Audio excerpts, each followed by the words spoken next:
क्रियाओं में ही उलझे रहते। अब क्रिया ही इनको बांध बांध करके जकड़ जकड़ के रख देती, क्रिया से बाहर ही नहीं निकल पाते। और जो क्रिया से बाहर नहीं निकल सकता बाह्य क्रियाओं से, उसका कभी भी धर्म में प्रवेश नहीं।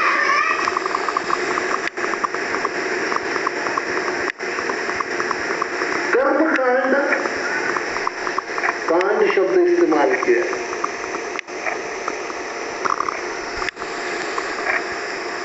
लेकिन हत्याकांड मुझे अभी कांड शब्द ही बताता है बुरा। कांड का अर्थ बुरा, दुर्घटना। कर्म कांड यानी दुर्घटना। ये नहीं हुआ, वो नहीं हुआ, वो नहीं मिला, वो नहीं मिला, अड़ गए। लाल कपड़ा ही चाहिए, अड़ गए। लाल फूल ही चाहिए, अड़ गए। अब लाल फूल इनको आधा घंटा दुनिया में घुमाता है, उसके बिना पूजा रुक गई।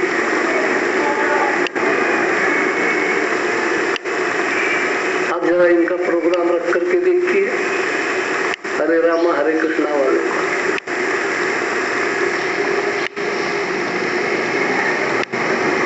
कहां कहां भगाएंगे आप? ये जरूर चाहिए, ये जरूर चाहिए, ये जरूर चाहिए।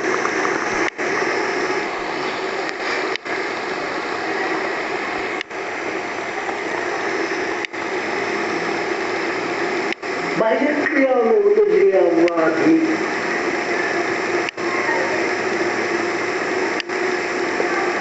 आंतरिक दशा में नहीं जाता। दोनों गमन साथ नहीं हो सकते। बहिर्गमन और अंतर्गमन साथ कैसे होगा? आप अंदर भी हो और बाहर भी हो। आप सामने पार्क है, वहां गए हाजिर हो, तभी यहां हाजिर हो। तो जो कर्म कांड में हाजिर रहेगा वो धर्म कांड में नहीं जा सकता। धर्म कांड नहीं है, धर्म क्रिया में नहीं जा सकता।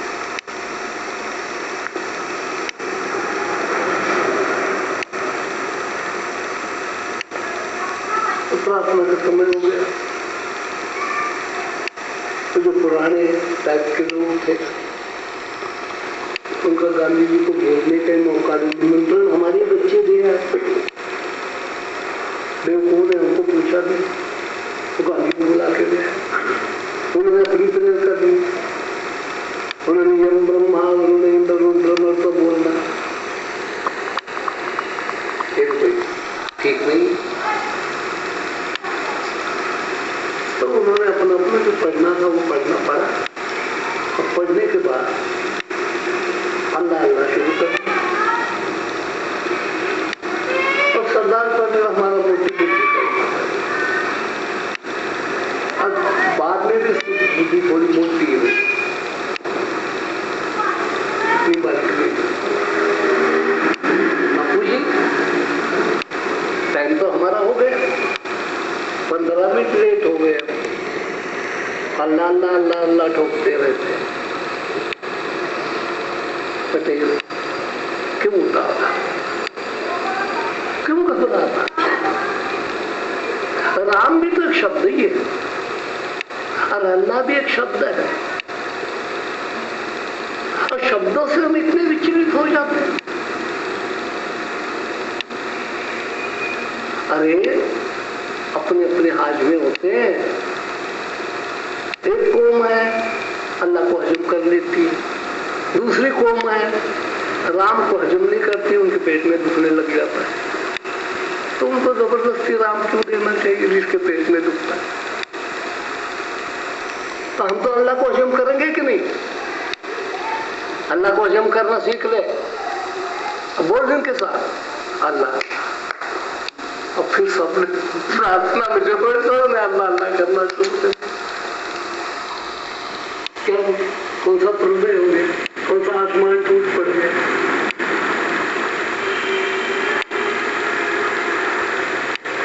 अक्षरों को जोड़ जोड़ करके बनाए हुए चीजें हैं ये। रहीम ने भी रहा है, राम ने भी रहा है। या तो वो रहीम में रहा होता ही नहीं तो और बात है।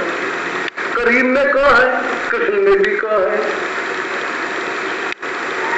तो आप कैसे विभाजित करोगे शब्दों को? ये जो हमारे अक्षर है वो सारे अक्षर सब जगह घुसे हुए हैं। अब किसको किसको निकालोगे? र निकालने जाओगे तो राम में से र निकालना पड़ेगा, उनको रहीम में से र निकालना पड़ेगा। र का बाइकआउट तो कर नहीं पाते, र उनको रखना ही पड़ता है, रहीम वालों को भी रखना पड़ता है, राम वालों को भी रखना पड़ता है। अब जब जागृत आदमी हो जाता है तो कुछ भी नहीं है, सब ऊपर ऊपर। इसी में सब उलझे हुए बंद कर देते आगे तो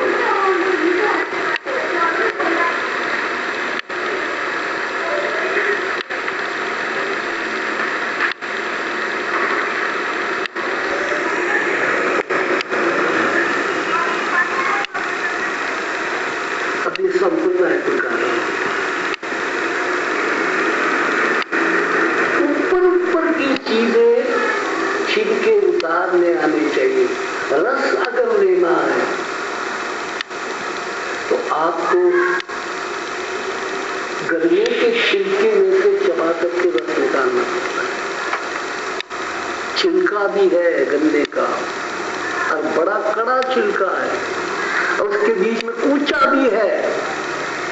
अब वो तो है, उसकी अस्थि तुम नहीं मिटा सकते, लेकिन तुमने क्या ग्रहण करना है? कूचा खाना है, छिलका खाना है कि रस खाना है? इसी संसार के अंदर संसार गन्ने जैसा है, रस निकालना, अरे इसी रस का नाम परमात्मा है।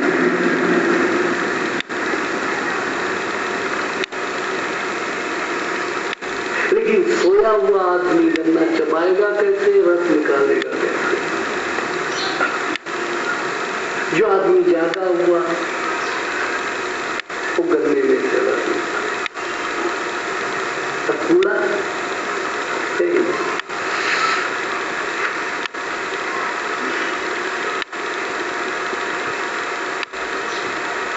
पशु और मनुष्य में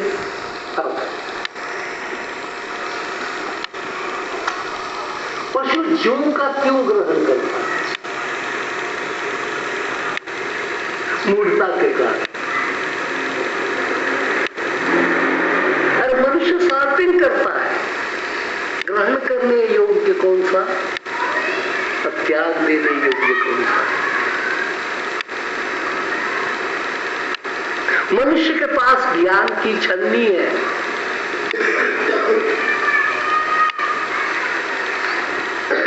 भूसा भूसा त्याग देगा, आटा आटा लेगा, सत्व सत्व ले लेगा, ऊंचा ऊंचा त्याग देगा।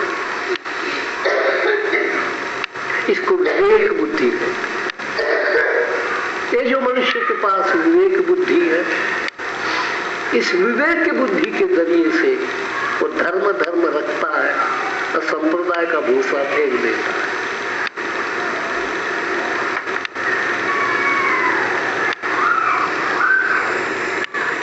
संप्रदाय के भूसे के बीच में लपटा हुआ है धर्म।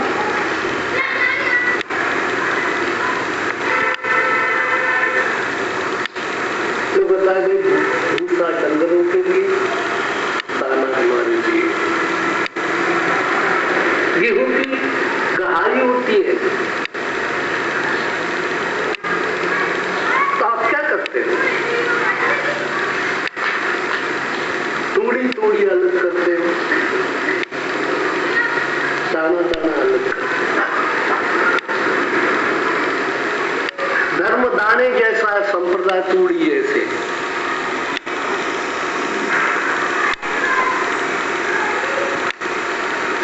अगर आप तूड़ी ही चबाने लग गए तो समझ लेना चाहिए आप डंगर हो। हम तूड़ी खाने के लिए नहीं पैदा हुए, ना हमारे जीवन की रचना तूड़ी खाने की है। तूड़ी खाने के इंद्रियों का भी फर्क परमात्मा ने कर रखा है। उसका हाजमा और प्रकार प्रकार का बना है, उसकी आंतें और प्रकार की बनाई है।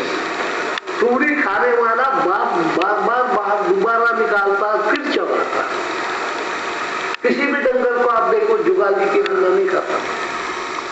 पहले मोटा मोटा मोटा मोटा भर लेगा, फिर जाकर के आराम से किसी पेड़ के नीचे चबूतरे पर बैठ जाएगा, फिर खाया हुआ फिर निकालेगा और फिर उसकी जुगाली करेगा।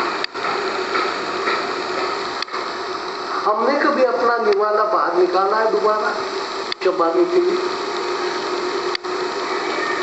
हमारी योजना और है, पशु की योजना और है।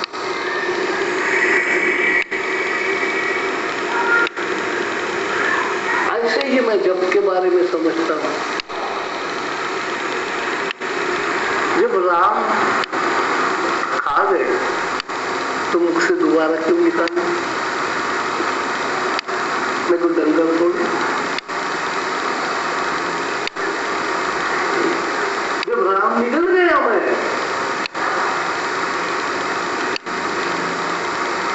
तो जुगाली कौन करते हैं? राम राम राम राम राम राम राम। वो जो भविष्य नहीं,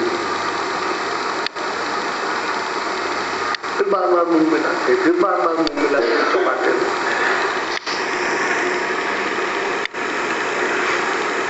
राम यानी सत्य,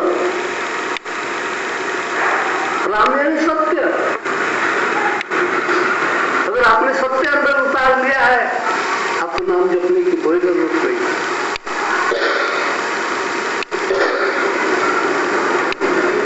इसलिए जपते हो कि सत्य आपके भीतर नहीं है।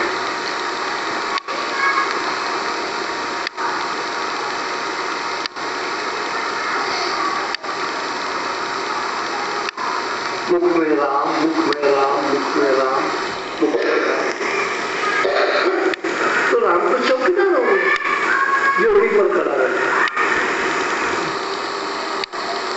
अब तत्काल सब राम जपने वालों ने इसको चौकीदार बना दिया, जोड़ी पर खड़ा है, भीतर ले जाना, जोड़ी पर खड़ा रहेगा। लोगों को पता लगे राम यहाँ खड़ा है। सर्टिफिकेट उनको मिलता है राम के लिए, मगर क्यों, कैसे बताते हैं? वो राम राम करते।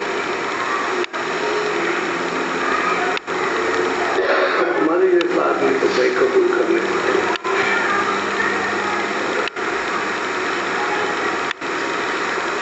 खाना खाया पौष्टिक और चेहरे पर रंगत ना आई, उस खाने का मैं क्या करूं?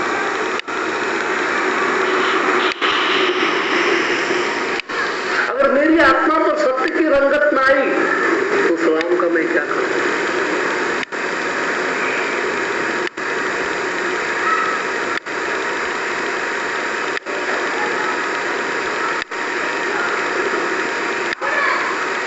चक्की में भी बादाम पीसते जाते हैं।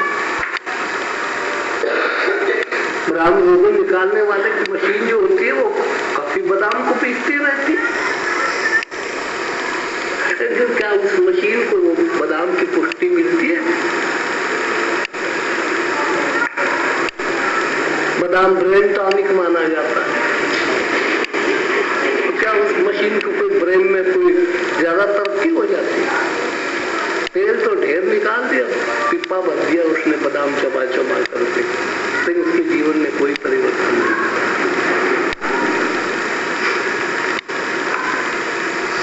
जो अपने मुख को मशीन समझते हैं, राम नाम के बादाम चबाते रहते हैं, मैं देखता हूँ जीवन में सत्य कितना होता है।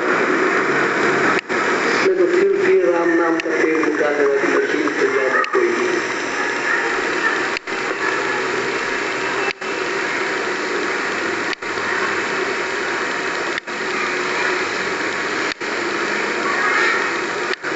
धड़का उसमें ज्यादा होता है जो कोना।